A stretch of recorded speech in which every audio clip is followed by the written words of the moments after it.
மணிப்பூரை பாக்குறதுக்கு முன்னால காசிமேடை பாருங்க. காசிமேட்ல உள்ளது காசிய பாக்குறதுக்குள்ள காசிமேடை பாருங்க. அதை பாக்குறேன் இதை பாக்குறேன்னு தமிழக மக்கள் முதல்வரை மன்னிக்க மாட்டார்கள். ஏதாவது தமிழக மக்களோட பிரச்சனை பத்தி பேசப்பட்டிருக்கிறதா? இன்னைக்கு வக்ஃப் போர்டு மசோதாவை எதிர்த்து பேசுகிறார்கள். நேற்றைய தினம் கர்நாடகா உயர்நீதிமன்ற நீதிபதி பொது சிவில் சட்டம் தேவை, ஏனென்றால் ஒரு இஸ்லாமிய சகோதரி கொலை செய்யப்பட்டார். அவரோட சகோதரனுக்கும் கணவருக்கும் சண்டை.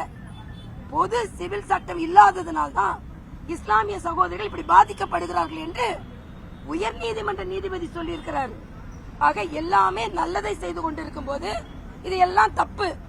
ஆக உயர்நீதிமன்றம் பொது சிவில் சட்டம் தேவைன்னு சொல்லுது, இது வேண்டாம். இஸ்லாமிய மகளிர் கூட்டமைப்பு வக்ஃப் போர்டு மசோதா வேணும்னு கேக்குறாங்க. இதுக்கு என்ன பதில் சொல்ல போகிறீர்கள் ஸ்டாலின் அவர்களே? ஆக மக்கள் பிரச்சனை எல்லாத்தையும் விட்டுருவாரு. மரியாதைக்குரிய பிரதமர் அவரை வந்து வரவேற்காதது தப்பு. நிகழ்ச்சியில் பக்கத்தில் அமர்ந்து நீங்கள் என்ன பேசுனீங்கன்னு கேட்டிருக்கலாம்.